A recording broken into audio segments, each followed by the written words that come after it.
Welcome, everyone. I am beyond thrilled to be wearing my special Boleyn, there it is, Boleyn shirt and pearls, and welcoming Natalie Grueninger, who is here to speak with us about one of our favorite historical characters, the wonderful Anne Boleyn. Here's a copy of her new book.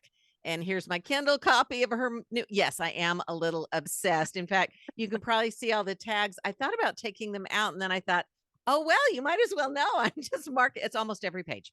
So thank you so much for being here. It is so kind, and I'm so excited to have you here with us. Oh, thank you so much. I'm so excited to be here, and so kind of you to have my books displayed so beautifully there on your shelf. Yes.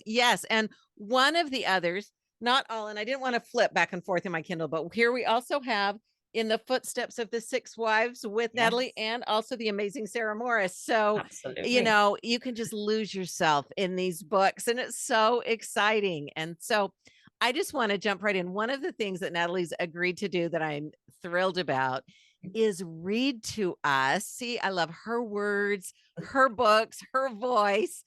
Read to us a little bit from the book to just draw us into that world. So if you could do that, thank you, Natalie. Absolutely, I will. And I'm going to actually read from the book, so I don't have anything very technical up here, because I thought this is the nice old-fashioned way to do it, reading from the book.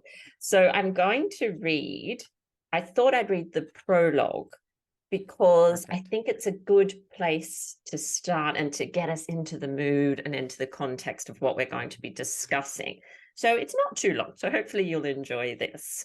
Oh, yes. So on the morning of Friday, 19th of May, 1536, a large crowd of English men and women filed into the Tower of London to witness an event never before seen in the country, the execution of an anointed Queen of England. The star of this macabre show was Anne Boleyn, the woman King Henry VIII had ardently pursued for 7 years and turned his world upside down to marry. Anne had been tried by a jury of her peers and, despite her eloquent defense, found guilty of adultery, incest, and conspiring the king's death. Her 5 alleged lovers and co-conspirators, consisting of her younger brother, George Viscount Rochford, Sir Henry Norris, the King's Groom of the Stool, Sir Francis Weston and Sir William Brereton, both gentlemen of the Privy Chamber, and the court musician Mark Smeaton, had been dispatched by an axeman in a public display of the King's supposed justice at nearby Tower Hill 2 days earlier. Anne's sentence, however, was to be carried out within the confines of the Tower, far from the prying eyes of any foreigners who might be touched by the plight of the fallen Queen and spread favourable reports of her final moments across Europe. The onlookers, many of whom may have also witnessed the bloodbath on Tower Hill, gathered around a newly erected scaffold, draped in black, which stood on the north side of William the Conqueror's White Tower. Among the spectators were men Anne knew well: Thomas Audley, the Lord Chancellor, the 16-year-old Henry Fitzroy, the Duke of Richmond and Somerset, and the King's illegitimate son, and Charles Brandon, the Duke of Suffolk, who had known Anne since she was a child. Also present, the Lord Mayor and Aldermen of London, with the sheriffs and most of the King's council, including Thomas Cromwell, Henry's right-hand man, who within 2 months of Anne's fall succeeded her father as Lord Privy Seal, one of the highest-ranking officers at court, and was raised to the peerage as Baron Cromwell. The impatient crowd did not have long to wait. At around 8 a.m., the Constable of the Tower, Sir William Kingston, followed by the ladies who had served Anne during her imprisonment, escorted the Queen from the Queen's lodgings, where she had been kept for the last 17 days, to her place of execution. The sombre procession made its way past the Great Hall, where Anne had feasted in splendour on the eve of her coronation less than 3 years before, and more recently the setting of her and her brother's sensational trials. Under the Coal Harbour Gate and along the west side of the White Tower, to the open ground beyond, where the crowd caught its first glimpse of her. The Queen selected an English hood for the day's spectacle, as opposed to the French style that she so often favoured, and dressed with the utmost care, donning a grey damask gown edged with fur, over which she wore an ermine mantle. Adept at using clothing to promote her interests and emphasize her royal magnificence, Anne used her final public appearance to send a very clear message. In her eyes, she would die every inch the English queen. An executioner from Calais, renowned for his deftness with the sword, stood aside discreetly as, following Tudor scaffold etiquette to a T, Anne addressed the hushed crowd. She did not protest against the king or the unjust sentence. And this is a quote. "For according to the law and by the law I am judged to die, and therefore I will speak nothing against it. I pray God save the king and send him long to reign over you, for a gentler nor a more merciful prince was there never. And to me he was ever a good, a gentle, and a sovereign lord." Anne was well aware that any open criticism of the king or his laws would inevitably lead to more suffering for her parents and the fiery-haired toddler she was leaving behind. While she had not publicly protested her innocence, neither had she confessed to any great sin or admitted to having wronged the king in any way. It's what Anne failed to say that had the most impact, especially on a Tudor audience skilled at reading between the lines. Anne Boleyn subtly proclaimed her innocence and went to her death with the same courage she had shown in life. The Queen was beheaded with just one stroke of the sword, and despite Cromwell's order to ban foreigners from the Tower, news travelled quickly around London and abroad that Anne Boleyn had died boldly. The speed with which these extraordinary events unfolded sent shockwaves through the Tudor court. It had been a mere 19 days since the first arrest, and in that brief period, 6 people, all but one prominent members of the king's inner circle, had been detained, tried, and beheaded, and their families and their loved ones left shell-shocked and bereft. The question, though, remained, how had it come to this? The answers lie in the 12 months that preceded Anne's downfall, a year that one eyewitness would later refer to as the Year of Marvels. So there's the prologue. Oh, that is so wonderful. And as you say, such a powerful way to bring us in to the book and into that year. Because one of the Yeah. things that's so exciting is this just focuses on that year leading up to her death. So, you are an expert on all things Tudor. Your podcast is so wonderful. I'm sure everyone just loves it. What drew you to this particular topic this year to spend so much time and so much energy just really diving into this year? Oh, thank you so much for your kind words. That's very generous. I always consider myself a student, absolutely, always a student, always learning, but thank you.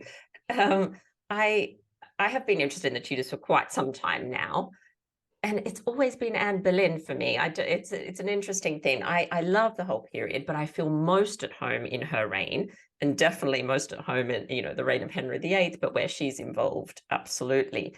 So it was when I was, it's been sort of decades of studying and researching this period. And, I had never actually blogged or written or done anything about Anne's fall. I just didn't feel that I was ready, even after, 15 years of reading and studying.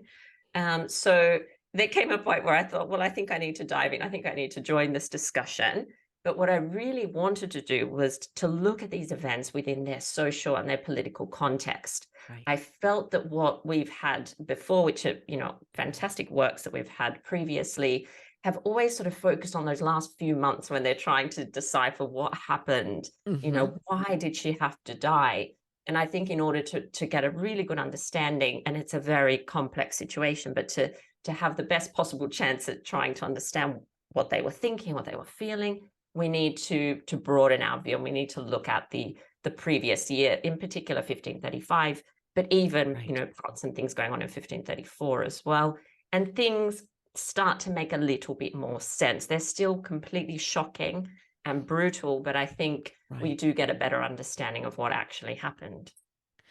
Well, I think that's great, and as you say, that month, just May, is just so stunning, Oh, but the yeah. answers don't really lie in May, and so even though we wanna look at May and figure out what's going on, that's not where it started. It starts I mean, different strands are going on all the time, but Yes, things yeah. start a lot earlier. And so there are parts of 1535, and if you go back to 1534, but as 1535 is moving along, there are times, and you talk about in the book, there are times when Anne and Henry are happy and they're described as being married together. And some people think, well, once Elizabeth was born, it was all over and he set her aside. And that's not the case. So there were times things were still hopeful. So can you just tell us a little bit Yeah. about the complicated nature of that, even into pretty far into 1535? Yeah, yeah. How long do you have, Caroline? Yeah, I know. See, Let I could me listen to you try and, talk forever. So let take me your see time. if I could do this without keeping all your wonderful listeners and viewers here all day. So I agree with you. I don't think the birth of Elizabeth was the end of this relationship. I think it certainly added to the complexity of it, but I don't Mhm. think that's the end there. I think what it may have done is, though, planted a little tiny seed of doubt in Henry's mind that then continues to kind of grow throughout their relationship. But I suppose maybe just to think a little bit about the context of what's happening, because I think you kind of need that in order to understand why their relationship is so kind of up and down. It's been described by several historians as a relationship of sunshine and storms. And I think that does perfectly Mhm. encapsulate what we have here. They were, they were a very interesting couple, and they had, good days and bad days like most people do. But so 1534, there was a number of acts of parliament that were introduced that are very important. So one of them is the Act of Succession early on in 1534, which in fact formally recognizes Anne as queen. It forbids the king's subjects from appealing to, a foreign power. It pronounces his children with Anne as the rightful heirs of the Tudor throne. So this is, and it also stipulates that Catherine of Aragon can only be now referred to as dowager and not queen, which of course she doesn't accept, and neither does her daughter Mary. So there's the Succession Act. There's also, of course, the act that makes Henry supreme head of the church Right. in England, and there's another act that specifies the oath that's going to go with the Succession Act. And in order to ensure the stability of this new Succession Act, which obviously not everyone's happy with, there's a new Treason Act that's introduced. Now, this Treason Act, for the first time, words and spoken words and written words are now treasonous. So not everyone is happy with this either. And it's, of course, makes situations very dangerous where people can use this to their own benefit. So there's those sort of acts that are happening, but then in a more in the domestic sense, we have the end of 1534 and the start of 1535. There was excessive rainfall, even for England. So the crops failed. There was famine. There was inflation because of the failure of the crops. So people, the everyday sort of person in England is struggling. It's a very difficult time. Because of this new Treason Act, there's this sort of atmosphere of suspicion. People are accusing each other of having Right. said things, treasonous words against the king and against Anne. No one really knows what they're supposed to be saying. There's all the question marks around how people are worshipping as well. So people are paranoid, they're scared, they're concerned they're going to do the wrong thing.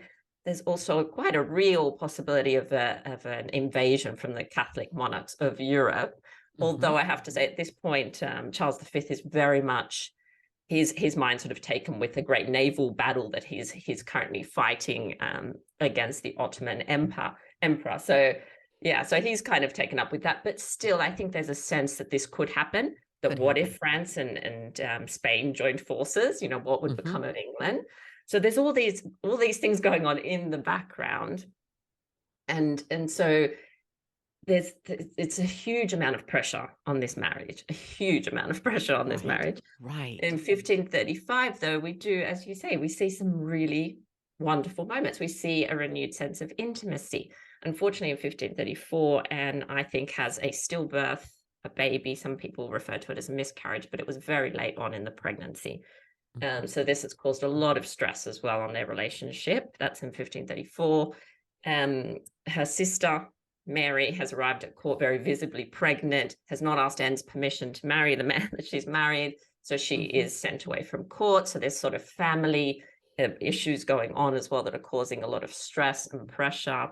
And we go into 1535. It's quite obvious that Anne and Henry have lost the support of the French. This, of course, has to do with, the emperor winning these great naval battles. And obviously France is getting a bit concerned with who he's going to align himself with. But she's quite clearly lost their support. The ambassadors are, rude to her. They don't pay her the proper respect when they visit. So there's all those kinds of difficulties. They go on progress in the summer, which is a lovely time. I really enjoyed writing about this. They actually leave just a couple of days after the execution of Thomas More, which is kind of interesting. Yes, when Europe is absolutely reeling and the Pope is reeling, and and they kind of go off on this progress. I think they really needed an escape. I really do. I feel like the pressures were just so intense. And this is something, royalty does every year pretty much. They leave London and they go and perambulate around the country. So the idea was they left Windsor on about the 8th of the 9th of July, and the plan was to travel around for 3 months, go through the West Country to Bristol, and then sort of circle back and come back to Windsor. In the end, this progress takes 4 months. So they actually extend it for a month, which I think shows that they are having a wonderful time and they don't want to return to, they don't want to come back to the reality. Real life, yeah. Oh gosh. And you know how it feels when you go on holiday and you come back and you've got all those pressures and work stuff waiting for you. So what we see during this time is that they're doing those things that connected them in the first place. So they're hunting, they're hawking, they're listening to musicians, they're spending time with their favorite people, they're outdoors a lot. We have such fantastic records of them arriving back after a day out, riding and hunting, and they're arriving back and being walked to their chambers by torchlight because they're coming back so late. And if you've been to England in the summer, it doesn't get dark until like 10 p.m. or something. So they are literally out the whole day doing what they love. They're with their favorites. They're visiting people that supported the marriage. They are visiting people that are more reform-minded as well. There's just, it's all those things that connected them. And of course, we see, I think, the ultimate evidence of this renewed intimacy and companionship between them is that Anne falls pregnant towards the end of this particular progress. So it's a really wonderful time. And as you said, there are so many reports of them being merry together, and they don't end up in Bristol in the end because there's plague there. So the second sort of half of this progress is altered because they're trying to avoid plague in Farnham and plague in Bristol. And so they kind of make some changes, but they definitely stay longer than they should have. Well, and that's a really interesting way to think about them as we're getting into later 1535, when, it might think, in looking back from what we know happens, that things would have been falling drastically apart, but they're not. So there's a lot of hope maybe for them. And there seems to be, a new chance and a new pregnancy and a new opportunity. So then they do return to real life where the problems have awaited them. So but still the Christmas and New Year's celebrations still seem to be positive in terms of the reports, right? I mean, still through the Christmas and the holiday, the full 12 days of Christmas as they celebrate it, the reports still look positive. Like there's still a better sense of the two of them being together. Yes, I think you're right. Absolutely. I think because Anne was pregnant, there's this hope that she's pregnant with the heir. That's certainly what Anne wanted to believe. That's certainly what Henry wanted to believe. That's certainly what people were hoping for. So I think there is this kind of joyous sense. It's difficult with Henry because, as I've said, I think many times in the book, he is a brilliant performer and he puts on facades when he needs to. So I feel like I think there would have still been things going on in his mind where he's questioning all these troubles that he has, all these political problems that he has, and they all pretty much stem from his marriage to Anne. And at some point, he must have said that to himself, whether it be in a quiet moment, whether he said it to another courtier, one of his favorites. At some point, he must have acknowledged that all the stuff that's going on that's causing him stress would not have happened had he not married Anne. But he's never going to admit that publicly, never, ever. you No, know. and he's certainly never going to think any of it was his fault. So Oh, goodness, no, never. no. So if there is someone at fault, it's someone else in the room. It's someone Um else. Yeah. so so then we get into January and things really shift. And so I wanted to talk just a little bit about, because one of the first events in January is the death of Catherine of Aragon and Yes. Henry and Anne's response to that, which I've seen written about and portrayed in many different Yes. ways, with the wearing of yellow or the wearing of mourning, and why yellow, and well, yellow is mourning or whatever. So can you sort of bring us up to speed on that? Because you see it all kinds of different ways. Of course, of course. And I actually looked into this many years ago when those theories were sort of coming out. Mhm. So it has been something I've looked at many times. So I'm quite confident in what I'm telling you, I suppose is what I'm saying. Right. So we have two sources for that event. So yes, Catherine of Aragon dies. News arrives. Probably Henry and Anne are probably at Greenwich when they hear the news that Catherine has died. So we have two sources for the event that you're talking about, and that is Eustace Chapuis, the imperial ambassador who has eyes everywhere, and Right. Edward Hall, the Tudor chronicler that we Mhm. often use when we're studying Tudor history. So Chapuis comments, he's writing a letter and he gives details of what his informer has told him. And that is that and I'll read you this quote because I've actually got it here, Carolyn. The king was clad all over in yellow from top to toe, except for the feather he had in his bonnet. And then he goes on to say that there were great demonstrations of joy at court. So you can notice there, Chapuis does not mention Anne when it comes to the color of what her clothing Mhm. is. He later does say that she was also kind of very happy at the news and that she handsomely rewarded the messenger. So then the other source that speaks about this is Edward Hall. And all he says is, yes, that Henry was in yellow, but he adds Queen Anne wore yellow for the mourning. So Mourning. So this is what's caused the Mm. confusion. This is why Mhm. some people have hypothesized that, oh, mourning, okay, that's the color. Yellow is the color of mourning in Spain, Right. which it's not. I've done quite thorough research and I've not found anyone that can sort of substantiate that with any evidence. So I don't think that's got anything to do with it. So I wonder, Chapuis, who of course loved to kind of, share information of when Anne's doing naughty things, Right. he would have loved to have said that she was wearing yellow. He doesn't. Edward Hall does. So we're left with that sort of conundrum. I think that there was a brief moment that, yes, they would have been happy because finally, and I think if we're talking about Anne from Anne's perspective, she's now the only queen left in England. And Right. for a moment, I Right. think that must have been like, oh, what What a a relief. relief. Thankfully, you know what I mean? It's just a normal human response to all these years of being, the two sort of queens. And Henry, of course, is reported as being really happy because now he thinks he's got one up on the French. He thinks now because Catherine's gone, he's going to be able to deal with the Spanish more, Mhm. in a better way, and that means he's going to have more leverage with the French to do whatever he wants with them. So he's kind of ecstatic for that reason. And Anne is happy, I think, because, or in some way kind of happy because she's the only queen for the first time in her, whole Right. reign. So yeah, Right. just those two sources and we can't say for certain that Anne was also dressed in yellow. Perhaps she was, perhaps she wasn't. It does appear there were celebrations. Henry had Elizabeth with him and sort of paraded her around, Yes. and then went dancing with the women. And then when he was tired of that, he went jousting to the tiltyard. Right. And that certainly sounds that's an interesting way to look at it, that they do seem happy. And you mentioned Chapuis, who is such a fascinating source because it's in his best interest to certainly write the truth in his Yes. reports. They're certainly not friendly toward Anne, but it's unlikely he would just make things completely Yeah. up. I mean, they are counting on him.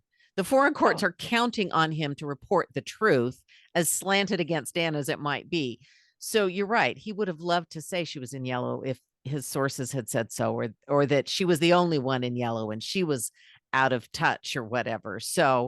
Um, so Catherine's death also, though, opens up the opportunity for Henry to set Anne aside without needing to take Catherine back, right? So that's sort of been, and Anne, I don't think thinks in those ways.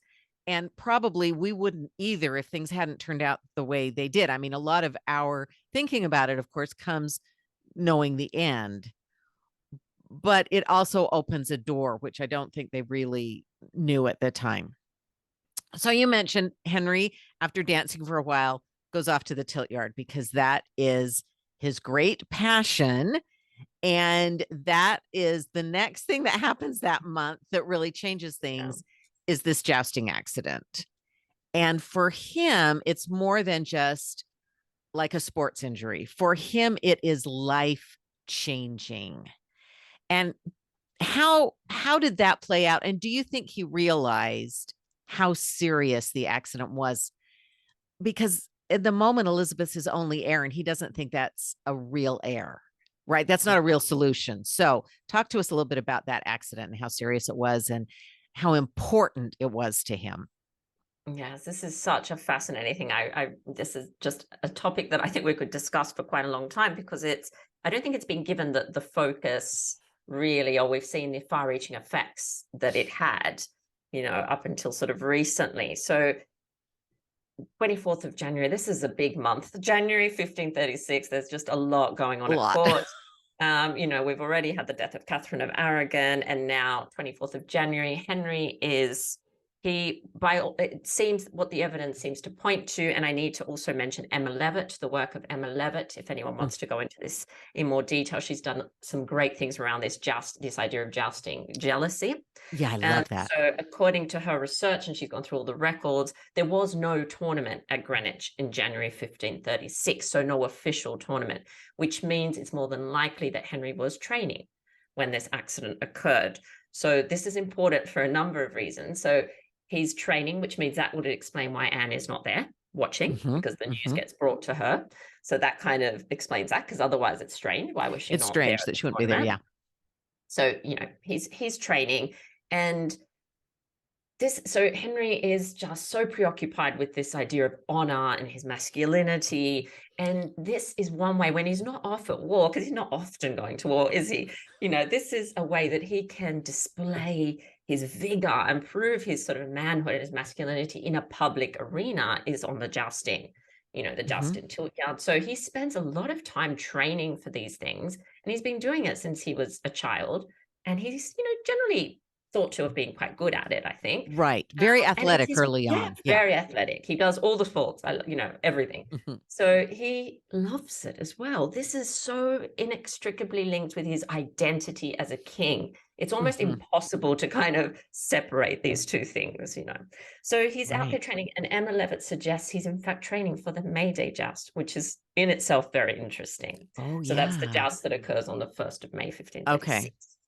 So he's training with his training companions. He's the man of the privy chamber. He's probably got some servants around. And there's also several sources for this particular event, one of which is Chapuis, again, of course, Imperial Ambassador. There's Charles V's ambassador in Rome, Dr. Ortiz. And there is one more, Charles Risley, as well. Okay. Who sort of report on this particular event. And we hear slightly contradictory things, as usual, with the Tudors. As always, nothing's ever sort of clear cut. So Henry is training. We hear from Risley. He's doing a training exercise that he's done a million times before. He's basically, it's training for accuracy. So Henry is not running. The horse is galloping by the tilt yard barrier at full speed, and Henry is attempting to poke his lance into a little ring, and it's just to get accuracy going. And what happens is he falls during one of these incidents, and the horse topples on top of him. Now, the fact that he wasn't in a proper tournament probably saved his life, because it's unlikely that the horse would have been armored. So if you can imagine during an actual proper tilt, the horse would have been armored, would have weighed, oh goodness, I don't even know how much, fall on top of Henry, he probably would have been killed or very seriously injured. The fact that the horse was unlikely to have been armored probably saved his life. However, the injury to his ego was huge. He has fallen not in some noble, not against another nobleman. He's just literally had an accident, fallen off. Old. He's just fallen off in front of all these men that are very skilled jousters, and they just so happen to be men like George Boleyn, Henry Uh-huh. Norris, William Brereton, Francis Weston, possibly Mark Smeaton if he was there, in an entertainment Entertainment. capacity. Yeah. You have to start sort of putting That things is together. so interesting. I had heard those men linked with Wolsey and therefore Cromwell, and Cromwell had his eye on them. But it was so interesting for me to think about if they saw him fall Yes, in that way, and then they're all still athletes. They're all still jousting so yes. absolutely. Absolutely. And we have to, I can't really stress enough that this was the end of Henry's jousting career. He never jousted Right. again. So the Right. impact of this on a man who, firstly, he loves it. It's a sport that he absolutely loves. It's kept him fit, fairly Yes. fit up until this point. There's disagreement on what sort of injuries were caused, but he is up and, and back in action pretty quickly. So it doesn't seem that anything physical major occurred. It may have reopened some ulcers, some old wounds that he Mhm. had, and went on to cause him a great deal of trouble from sort of this moment on. But the most important thing, I think, is that he was no longer able to display his masculinity in this way, Mhm. yet all the other men around him were. And Mhm. I think sometimes we forget about the ages of the men. So Henry Norris was in his mid-50s. He was older than the king by a number of Right. years.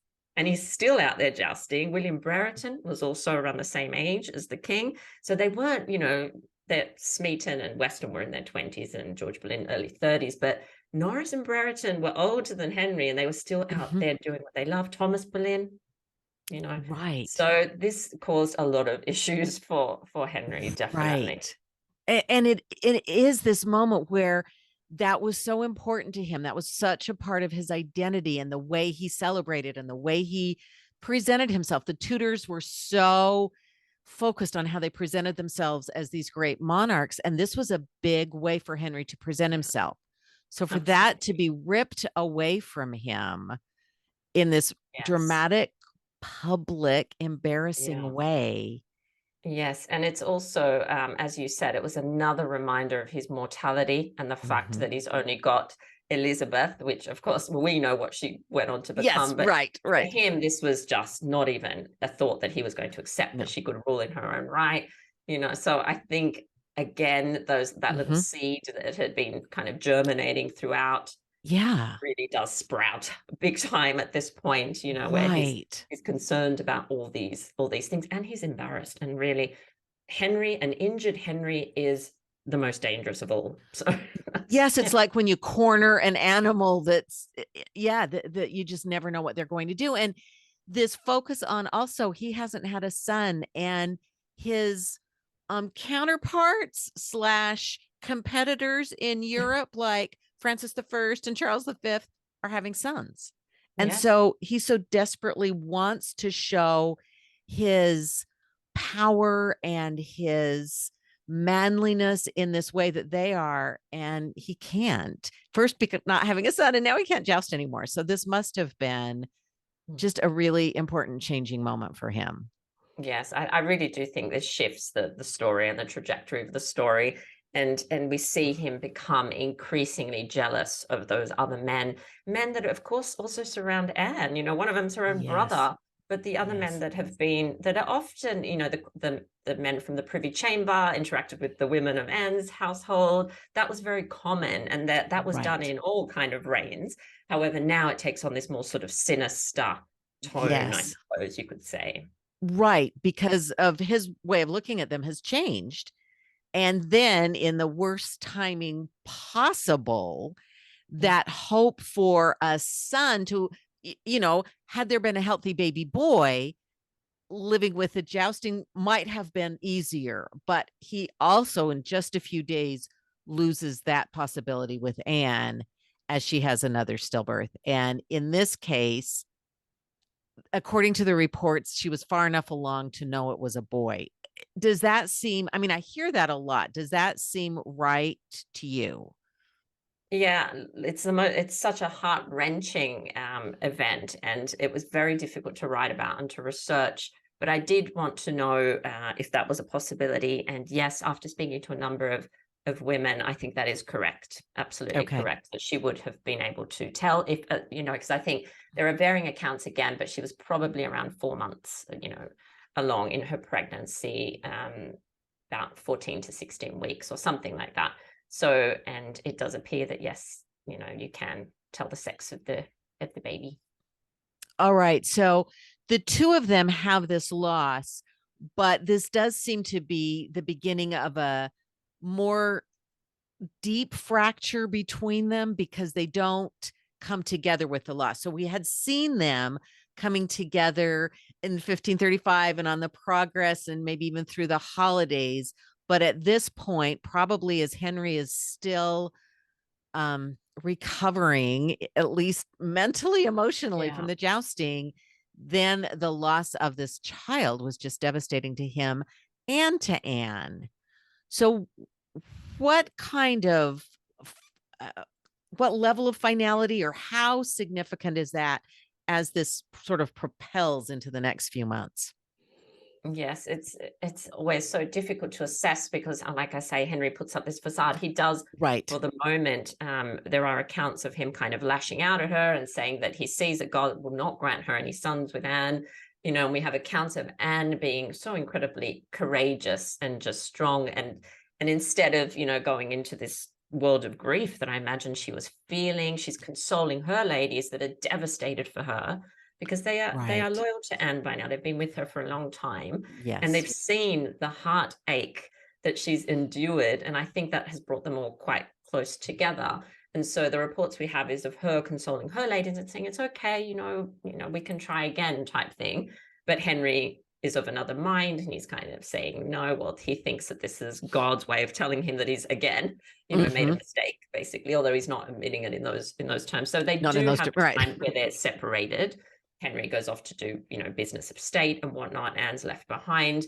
But then the facade sort of resumes and everything looks okay, in sort of March, and still being granted Right. various things. He's still trying to get her recognized as queen. But I don't think Yes. we should read too much into this in terms of Henry's love for Anne or his commitment to stay with her. I think this is just how Henry operates. The performer in him, the facade that he puts up. We do, of course, though, in February get the first mention of Jane Seymour. So, we Right. see what's happening. The king is feeling inadequate. So he has gone off, to find someone to try and make him feel a little bit better because he's not finding that with Anne anymore. So Right. it is a very confusing kind of, there's a lot of turmoil going on, and it is difficult to assess what people are feeling. But I think he definitely, my opinion is that had that son lived, had it been born, and would Hmm. have been safe, at least for the meantime. Hmm. I don't think he would have executed her had she given birth to a healthy son. I think he would Right. have revered her, in fact, to be honest with you. But it doesn't work out that way, obviously. So I think he did close his heart to her at that point. I think, as I explain a little bit later on in the book, I don't think he thought she was guilty of the crimes that she's eventually accused of, but I think he definitely believed that she had betrayed him in the worst possible way by not giving him what she had essentially promised. Promised. Right. Right. So you promised me a son, you didn't give it to me. Therefore, you're guilty of that kind of Yeah. thing. So that was a great betrayal in his mind. And probably So, the fact that when they're, during that period where they're courting and they're talking about the future, like any sort of new couple, they're working towards a shared goal. They're very united working towards that goal of annulment. They're both mhm, interested in very similar things, although I think Anne was more reform-minded than Henry. But, mhm, they're working towards these shared goals. And I think it was a very positive time where they're probably thinking this reign is going to be amazing for the country. They're going to yes, be able to England is going to really stand out for this. And then what do we get? We get turmoil and trouble after trouble after trouble during Anne's right, reign. So I think on top of the fact that there was no son, which yes, is a yes, great betrayal in Henry's mind, the idea that he had in his head of what their reign would look like turned out nothing like what it actually looked like. And Henry right. doesn't cope well with those changes to what he's imagining and what is actually happening to him in front of him. That is when things turn deadly, to be honest. Yes, yes. And so, and that's an interesting way to sort of, with that in the background, think about why in March and into April he was still insisting she be recognized as queen, because that's what he said. However he felt about her, if he says she's queen, then everyone needs to recognize her as queen until she's not. So it does get confusing, because you think, oh, is he still committed to the marriage? And it's more that he's committed to being right. Oh, I couldn't agree with you more. Henry is incapable of admitting to mistakes. Absolutely incapable. He never does. If anyone give me an example throughout his reign where he's actually said, oh, actually, I was wrong. You're right. I'd love to hear it, because the man just cannot admit to mistakes. It is always somebody else's fault. And usually, and I think it's why the poet Thomas White obviously wrote about thunder around the throne, he looks to the people closest to him. And we see this time and time again. And while Catherine was alive, it was Catherine's fault. Everything was Catherine's fault. The minute she dies, he needs someone else to blame. And Anne is the perfect scapegoat. She's, Right. she's close to him. She's just somebody that he can very easily lay all his troubles on and lay the blame on. So, yeah, and it's difficult, because I think Henry always wants to come out looking good. He wants to look like he is the chivalric knight, and this great Renaissance prince. He doesn't want people thinking he's awful or is a murderer or whatever. So he does things in they're very sort of interesting ways. So I think he's always got this facade up, but he's always working in the background to whatever his ultimate goal is. And I think his ultimate goal was to rid himself of Anne, but he wanted to find a way that wasn't going to make him look like he'd made a mistake. But if he tried to annul the marriage, which is what I suppose most people would expect, find some reason to have that marriage annulled, it's basically like saying, oh, actually, Catherine of Aragon, the Pope, Charles V, you were all right. I shouldn't have married her. It was a mistake. It's caused me a lot of issues. He's never, ever going to say that. So he's waiting. He's looking for an opportunity that allows him to, extricate himself from this marriage without looking like he'd made a mistake. And Cromwell, of course, is there to serve the king in any capacity, and is the one, I think, that plants the seed of a more permanent removal for Anne. Right. So let's move into Cromwell's role, because he seems to be waiting for, waiting. It seems like at some point, Anne and Cromwell, it's one or the other. They're not going to both be able to remain at the king's side. And Cromwell decides, I think, pretty clearly that he's going to be the one to stay. So, and you see him doing things like just little things you can miss, like he gives his rooms to Edward Seymour, Jane Seymour's brother, so that she will be right next to the king. He just makes it, he's very clearly promoting the Seymours. And then he doesn't himself overhear, I don't think, but it's reported to him, this conversation between Anne and Henry Norris that seems to really tip things into motion.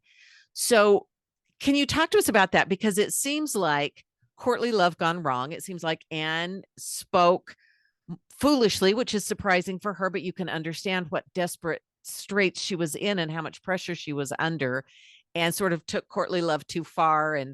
And yet it had such deathly consequences based on that treason law you mentioned earlier. So can you sort of wrap all that? It's a very complicated picture, but yes, trying to think bring all those strings together. Yeah, I also think that this idea that Anne and Cromwell were allies, and you know what, I really wish they had been, because I think this story could have ended quite differently had they been. However, I don't think they were ever allies. Unlike someone like Thomas Cranmer, that did in fact owe his rise to the Boleyns, Thomas Cromwell did not. He was Wolsey's man. He, in fact, even incorporated elements of his heraldry into his own insignia. This was a very public display of his loyalty to Thomas Wolsey. It was Wolsey and Wolsey's associates that paved Cromwell's way at court. And then, of course, he catches Henry's eye, because the man is a genius. Cromwell is a genius. Yes. There is no other way of sort of describing him. You can like him, you can hate him, but you can't disagree with the fact that this is a highly intelligent man. And unbelievably hardworking. And so hardworking. Henry never found a man like him ever again. He looked and he looked. There was no one like him. And I think, although he never admits it, I don't think publicly, but I think he did regret the loss of Thomas Cromwell, who worked like 5 men, basically. So unfortunately, I don't think I think there was a a relationship, a working relationship between Cromwell and Anne, while Henry wanted them both, and while Cromwell knew that Henry wanted them both.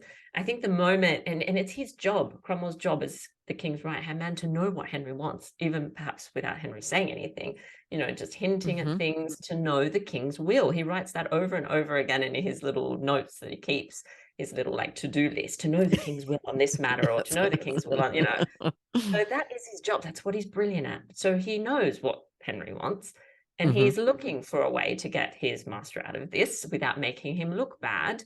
Right. And I think there are some sort of important moments in the Anne Cromwell story, and one of them is a sermon that's a very controversial sermon that's given at the start of April by John Skipp, so Anne's almoner.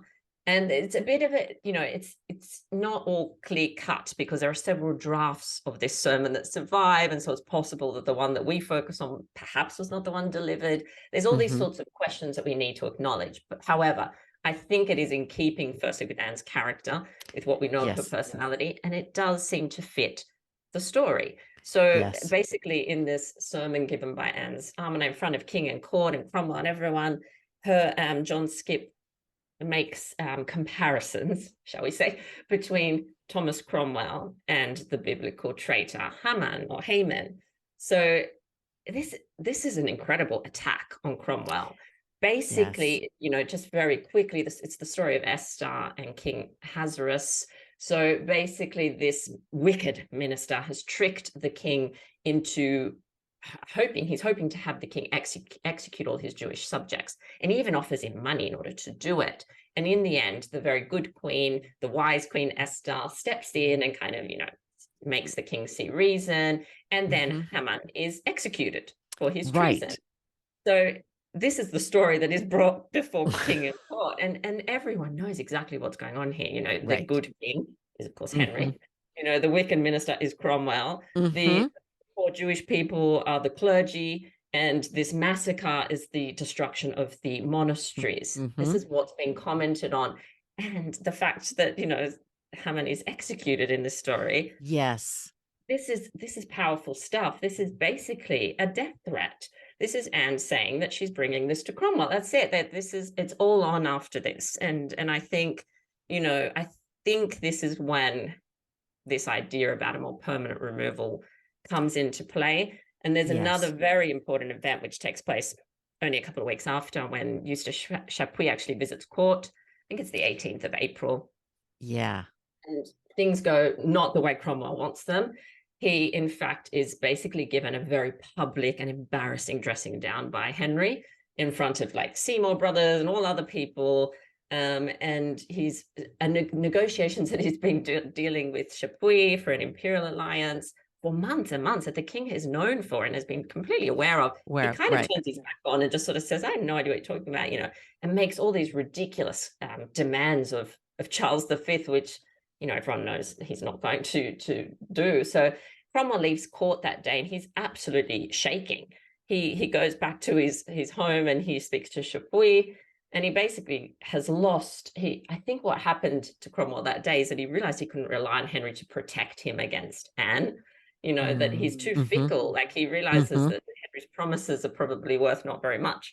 So there's again a shift, and then the traditional tale is that he gets very sick and he retreats to his home in order to recover. But in fact, what it does appear that he's doing is planning the details of how he's going to get rid of Anne. However, with Henry's permission. I have to just add that because I think that's important. Right. So he's going in looking for reasons, and Anne has this conversation with Norris where she imagines the king's death. If aught but good were to happen to the king, you would look to have me, kind of thing. Not really in any way, shape, or form plotting the king's death, but speaking it. And that alone gives Cromwell some ammunition to move forward in a new way. And is that what creates the image of Anne holding Elizabeth and pleading with the king? That is it Alas that writes to Elizabeth about much later that he had seen this scene, and at that point Anne is begging the king, holding Elizabeth, Um, and Elizabeth hears about this later. That's the scene, right? That is the scene, but it's difficult to sort of know because Anne reveals this story about Norris, and I think Mm-hmm. also about Weston, if I'm Mm, correct, while she's in the tower. So she's already been arrested. So this is sort of, she's arrested on the 2nd of May. right. So what ammunition they had on her prior to that appears to be just an incident that occurred with Mark Smeaton, where he Okay. was kind of, in her rooms, and she said, "Oh, what are you doing in here? What's wrong with you?" type thing, and kind of told him off and said, "Don't presume that I will speak to you like I speak to the other gentlemen." And he just seemed to be kind of lovesick around her. I think it's Right. that story that was carried, to Cromwell and to Henry, Okay. because I think that Mark Smeaton was the first one arrested on the 30th of April. Okay. So I think he was already under arrest and had been questioned by Thomas Cromwell himself by the time of the May Day joust, which is the 1st of May. And Anne is then arrested on the 2nd of May. And then things obviously escalate from there because she basically hands them more ammunition on a platter because she's so, of course, stressed and under Right. extreme pressure and having something of a nervous breakdown, of course, as you can imagine. So Right. it's difficult. There are contradictory reports, so it's hard to piece together the timeline perfectly. But it does Right. appear they had something, but not anything really catastrophic. Because even on the 27th of April, they're questioning the Bishop of London, asking him, could Henry abandon Anne? Like, how could he do that? So it's quite clear they don't have anything. They've only got Okay. little rumors of, Mm-hmm. good times in the Queen's chamber type thing, but they don't have anything substantial. It's only the incident with Smeaton, and I think once she's in the tower that she starts unraveling Yeah. and talking and blabbing, and they're encouraging the ladies that are waiting on her, are encouraging her to talk, and she Mm-hmm. incriminates herself. It's really quite awful and tragic. I think Yes. also it appears that when Mark Smeaton was arrested, let's remember he's not like the others. He's not a gentleman. He's not a member of Right. the chamber. He's not a friend of the king's from a long time, although he was a favorite, a really great favorite of the king's. And the questioning, there's been questions raised about how physical this questioning got, but Mm-hmm. it would have been terrifying either way. If you suddenly find yourself in front of Thomas Cromwell, who is asking you all these questions about your involvement with the Queen, and you are in your, he may have been 24, 25. Right. At the time, he doesn't have the experience that Sir Henry Norris has. He doesn't No. have the experience that No. the other men have. And he Right. is facing the full horrors of a traitor's death, hanging, drawing, and Right. whereas, then they've got this leverage on him where, look, just confess and we'll make this just a simple beheading or whatever they said to him.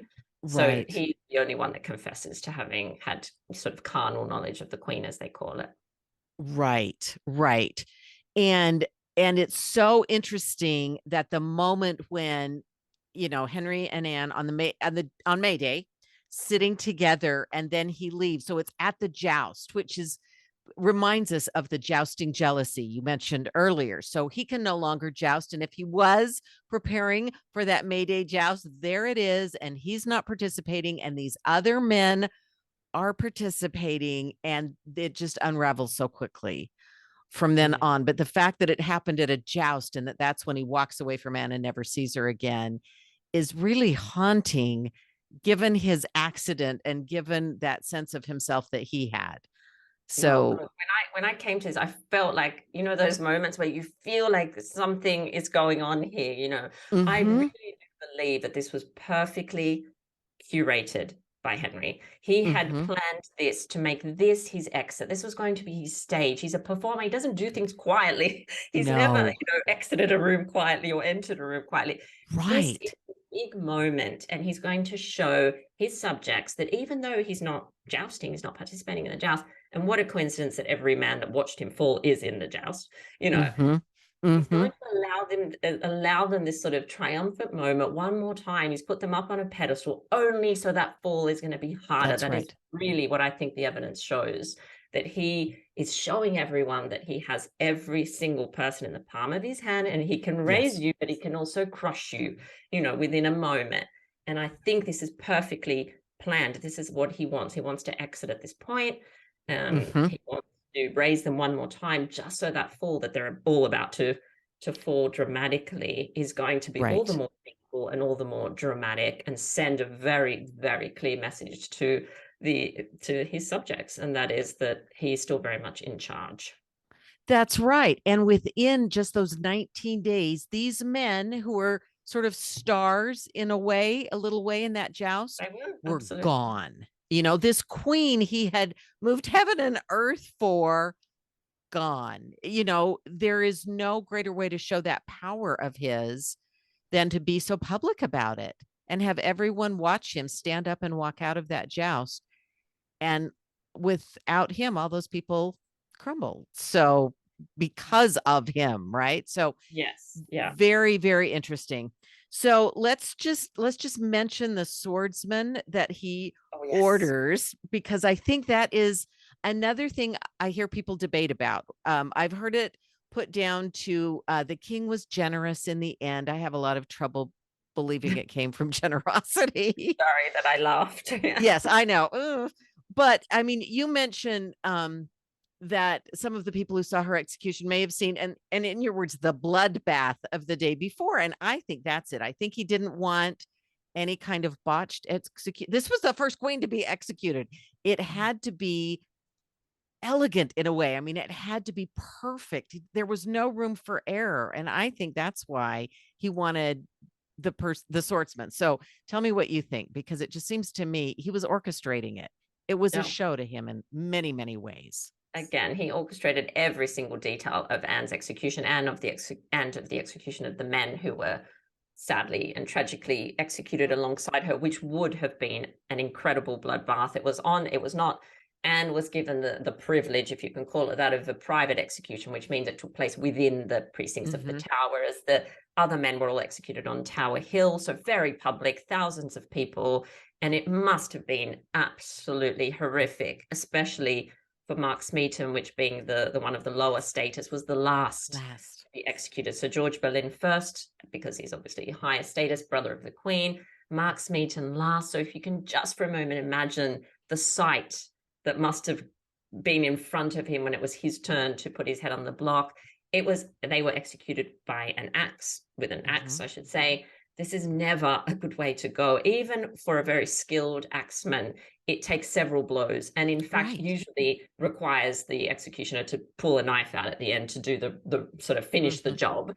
You know, this is horrific, horrific stuff that happened to, as you say, these stars of court. They were like the superstars, you know, the rock Right. stars. And that was just so tragic and awful. Anne is then granted, so I think it's on the day that the men are executed, so the 17th of May, that Henry issues a writ from Westminster, parliamentary writ, to Sir William Kingston, saying that because he's been moved, you know, by pity for his wife, for his former wife, you know, he's going to commute the sentence because she could have been burned. You know, that was when her uncle pronounced the punishment at court. He said that she could be burnt or beheaded at the king's will. So Henry says, moved by pity, he's going to allow her to be beheaded. And yes, he selects a swordsman from Calais to come to do the job, apparently very skilled. So William Kingston said something along the lines of, oh, yes, he can handle the job. So he felt quite confident that this man was going to do, you know, a good job with this. It was much cleaner, swifter in terms of executions. We do know that it took just one stroke to behead her. But was it genuine pity that moved Henry? This is the question, and it's such an interesting question. Again, Sarah Griswood, I think it's in her book Tudors in Love, has some very interesting ideas about this. She feels that it's because the sword was the symbol of the chivalric code, and this first joined Henry and Anne, and then it separated them. So he's sort of aligning himself with this because he always wants to align himself with the chivalric code. Right. Yes. That's So, the thing I to think do. she Yeah. says something like he morphed from Lancelot, the wooer, to Arthur, the wounded, or something along those lines. So she draws some really interesting conclusions there about the sword and its symbol of the chivalric code. And I think that has something to do with it, because I think Henry always wants to come out looking the best. You know, he wants to come out in the best possible light, and he wants to be seen. He's the way they've created this case and the way they've done this, he and Cromwell, is for him to look like he's been wronged. He hasn't made a mistake. No, he didn't make a mistake marrying Anne. She turned into this lustful, crazy, you know, sex addict and wanted all the men of court. and wanted to kill him and all this sort of stuff. Henry hadn't made a mistake. It was Anne that No, no, no. changed. Of course So not. Henry's been wronged, yet he's a merciful prince. So he's going to allow her this sort of swifter end, connected to his ideas of chivalry, which is what he wants to align himself with. I don't think it was real pity that moved him whatsoever. I think it was, again, him curating everything to make himself look in the best possible light, so that people, when they talk about this event, are not going to say, oh, that terrible Henry. They're going to say, oh, how merciful he How was. And some wonderful. Yeah. people have said it. So he, partly worked. Kind of amazing when you think, oh, that's mercy. Yeah. So through this marvelous story, we end up with this woman who has been so brave and so intelligent and bold, died boldly, is how it was reported abroad, and has captured our imagination and just held it. The last time I was at Hever Castle, I was in upstairs in the Great Hall, and I'd been speaking with the guard, and then he was speaking with some other people, and he mentioned, some of the people who come here, Anne Boleyn nutters, and I just raised my hand. Yeah, that would be me, absolutely 100%. But we just can't let go of her, right? I mean, she just so continues to fascinate us. And one of the things I thought was so interesting, when the now Prince and Princess of Wales, then Duke and Duchess of Cambridge, had their first child, the headline was, "Take that, Anne Boleyn. It's a boy." It wasn't "Take that, Catherine of Aragon," or anybody else. It's Anne Boleyn, So I think she continues. So what do you think it is about her that just captures our attention so strongly and won't let go?